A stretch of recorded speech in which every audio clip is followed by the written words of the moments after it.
পদত্যাগ করে দেশ ছেড়ে পালানো সাবেক প্রধানমন্ত্রী শেখ হাসিনাকে গ্রেপ্তার করেছে ভারতের নয়াদিল্লি পুলিশ। তিনি অবৈধভাবে ভারতে অবস্থান করছিল।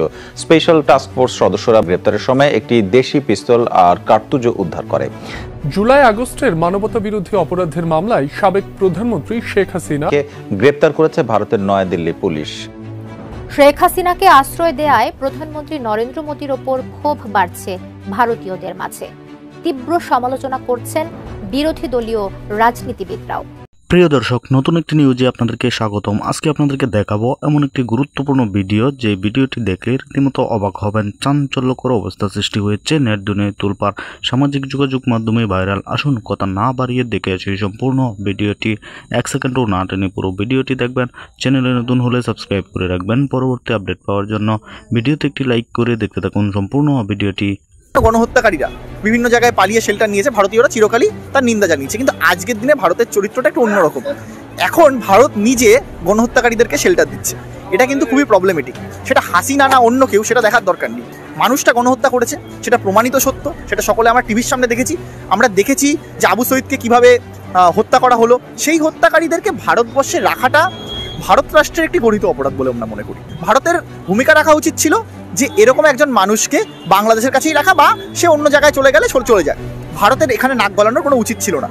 আজকের দিনে দাঁড়িয়ে যদি বাংলাদেশ তাকে প্রত্যর্পণ করতে চায়, তার মধ্যে কোনো ভুল নেই, কিন্তু ভারতবর্ষ এটা বাস্তবিক পরিস্থিতি যে ভারতবর্ষ তাকে প্রত্যর্পণ করবে না, কারণ তার চরমতম শাস্তি হতে পারে সেটা ধারণা করে।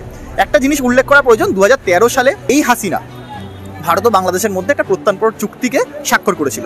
কি স্বাক্ষরে সেখানে কি ছিল, যে ভারতবর্ষে যদি বাংলাদেশের কোনো অপরাধী পালিয়ে আসে, তাহলে সেই অপরাধীকে ভারত বাংলাদেশ রাষ্ট্রের কাছে ফিরিয়ে দেবে। আজকের দিনে দাঁড়িয়ে হাসিনা কিন্তু তার নিজের তৈরি করা আইনকেই ভায়োলেট করছে, এবং হাসিনা ভারতবর্ষে বাংলাদেশের একজন অপরাধী, সে ভারতবর্ষে পালিয়ে রয়েছে এবং ভারত সরকার তাকে প্রত্যর্পণ করছে না। বাংলাদেশের জনগণ যেই ভদ্রমহিলাকে কার্যত উৎখাত করে তাড়িয়ে দিল, একটা গণহত্যাকারী ভদ্রমহিলা, যিনি পরপর 3টে নির্বাচনে ভোট চুরি করে, ভোট লুট করে সরকারে এসেছিলেন, তার দায়টা আমরা ভারতীয়রা কেন নেব? তার জন্য আমরা কেন কোটি কোটি বাংলাদেশি মানুষের কাছে কেন আমরা ভারত বিদ্বেষের চাষ করব?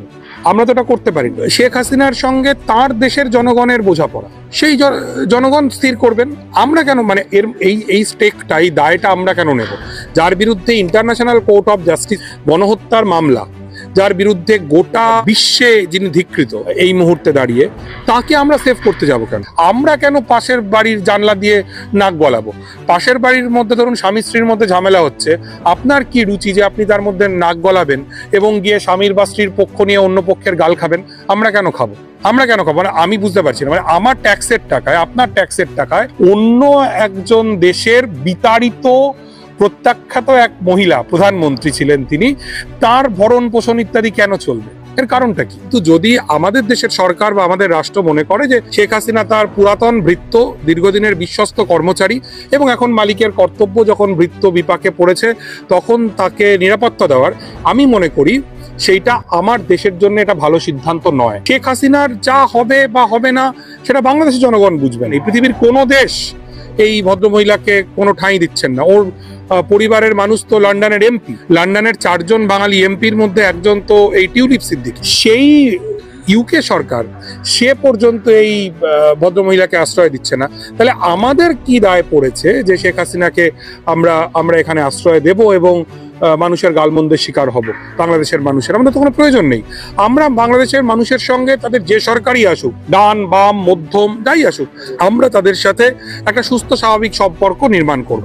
আমি মনে করি বাংলাদেশের মানুষের সঙ্গে আমাদের যে ঐতিহাসিক বন্ধুত্ব ছিল, তার ছেদ ঘটার সবচাইতে বড় কারণ হচ্ছে শেখ হাসিনার প্রতি আমাদের পক্ষপাত। যদি আমরা এই পক্ষপাত না করি, তাহলে বাংলাদেশ এবং ভারতের মানুষের সঙ্গে মানুষের, রাষ্ট্রের সঙ্গে রাষ্ট্রের সম্পর্ক অনেক স্মুথ। এবং প্রতিবেশী বাংলাদেশের সঙ্গে যাদের সঙ্গে আমার ঐতিহাসিক সম্পর্ক, সেই বাংলাদেশ আমার কাছে প্রিয় না, হাসিনা প্রিয় হয়ে গেল, এটা মোদির মতো মানুষের পক্ষেই সম্ভব। এটা যদি ভারত সরকারের ডিসিশন হতো, ভারতের স্বার্থ যদি নজরে রেখে করতো, তাহলে ওটা বাংলাদেশের আভ্যন্তরীণ ব্যাপার যে ওরা হাসিনাকে রাখবে না তাড়িয়ে দেবে। আমরা যেমন ভারতের অভ্যন্তরীণ বিষয়ে অন্য দেশ মাথা গলা পছন্দ করি না, সেরকম বাংলাদেশের কে প্রধানমন্ত্রী হবে, কে শাসক হবে, কে রাষ্ট্রপতি হবে, এটা বাংলাদেশের মানুষ ঠিক করুক না, আমরা তাদের মাঝখানে পড়বো কেন? আর বাংলাদেশ যখন তাদের ওই প্রধানমন্ত্রী হাসিনাকে উৎখাত করলো বা পালিয়ে আসলো, তাকে যখন পৃথিবীর কেউ জায়গা দিল না, পৃথিবীর অনেকগুলো ইসলামিক রাষ্ট্র আছে, ইউরোপিয়ান কান্ট্রি আছে, প্রচুর দেশে হাসিনা ভ্রমণ করেছে, সম্মানিত হয়েছে, কিন্তু যতক্ষণ সে বাংলাদেশের প্রধানমন্ত্রী ছিল, প্রধানমন্ত্রী হিসাবেই তার সম্মান হয়েছে। ভারতবর্ষ হাসিনাকে মর্যাদা দিয়েছে, অভ্যর্থনা জানিয়েছে বাংলাদেশের প্রধানমন্ত্রী হিসাবে, কিন্তু সেই পলাতক প্রধানমন্ত্রী যখন গণহত্যাকারীর তকমা নিয়ে ঘুরে বেড়াচ্ছে, তাকে মোদী সরকার কেন ভারতবর্ষে পুষে রেখেছে? এতে বাংলাদেশের মানুষের আক্রোশ বাড়ছে ভারতের প্রতি, কারণ বাংলাদেশের মানুষ তো হাসিনার বিরুদ্ধে। অতএব সেই হাসিনাকে যদি ভারতবর্ষের সরকার বা মোদী সরকার পুষে রাখে, এতে বাংলাদেশের সঙ্গে সম্পর্ক ছিন্ন হচ্ছে। হাসিনা একদিন থাকবে না, মোদী একদিন থাকবে না, আমি আপনি থাকবো না, কিন্তু ভারতবর্ষ থাকবে, বাংলাদেশ থাকবে। এবং বাংলাদেশের সঙ্গে যে আমাদের ঐতিহাসিক সম্পর্ক এবং আদান প্রদান, কৃষ্টি কালচার এবং স্ট্র্যাটেজিক আমাদের বন্ধু, আমি সামরিক দৃষ্টিভঙ্গি থেকে বলছি, অর্থনৈতিক দৃষ্টি থেকে বলছি, সেই সব জলাঞ্জলি দিয়ে হাসিনার কাছ থেকে ভারতবর্ষ কি পাবে, কেন তাকে পুষে রেখেছে, আমার মাথায় ঢুকছে না। হাসিনা আজকের দিনে জঞ্জাল ছাড়া কিছু না, বরঞ্চ ক্ষতি। বাংলাদেশের সঙ্গে সম্পর্ক খারাপ হচ্ছে, ব্যবসায়িক লেনদেন আমাদের ক্ষতি হচ্ছে, ব্যবসা অনেক কমে গেছে, বাংলাদেশিদের আসার ক্ষেত্রে ভারতবর্ষ অনেক রেস্ট্রিকশন দিয়েছে, তাদের ভারতবর্ষের অনেক, বিশেষ করে পশ্চিমবঙ্গের ব্যবসা বিশালভাবে মার খাচ্ছে। মানে ক্ষতি ছাড়া কিচ্ছু লাভ নেই। কিন্তু এত মাথা মোটা, এরা নিজের দেশের গত 10 বছরে যে ক্ষতি করেছে, একটা প্রতিবেশী তো আমাদের সঙ্গে নেই। নেপাল হিন্দু রাষ্ট্র ছিল, সে আজ আমাদের বন্ধু না, শ্রীলঙ্কা বন্ধু না, মলদ্বীপ বন্ধু না, পাকিস্তান চিরশত্রু, চায়নার সঙ্গে যুদ্ধ লেগে আছে, প্রায় আমরা যুদ্ধ করছি না বলে।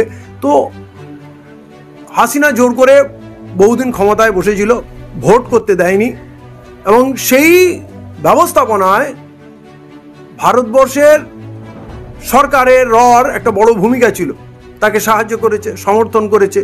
অতএব যখন রাগ হাসিনার উপরে, হাসিনার পিছনে যারা থাকবে তারপরেও রাগ থাকবে, এবং সেই বিদ্বেষটাকে আমরা বাড়িয়েই চলেছি এবং ওপেন করে দিয়েছি। হাসিনাকে তুলে আনার পর, তাকে সুরক্ষা দেওয়ার পর এটা পরিষ্কার হয়ে গেছে এই ভারত সরকার হাসিনার পিছনে।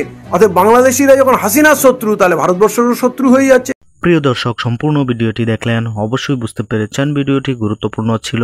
দর্শক, এই ভিডিওতে যে তথ্যগুলো আপনারা পেয়েছেন, এ বিষয়ে আপনাদের মূল্যবান মতামত অবশ্যই কমেন্টে জানাবেন, এবং পরবর্তী আপডেট ভিডিও পেতে চ্যানেলটিকে এখনই সাবস্ক্রাইব করে রাখুন। এই মুহূর্তে বিদায় নিচ্ছি, দেখা হবে পরবর্তী কোনো ভিডিওতে। সে পর্যন্ত ভালো থাকুন, সুস্থ থাকুন। আসসালামু আলাইকুম।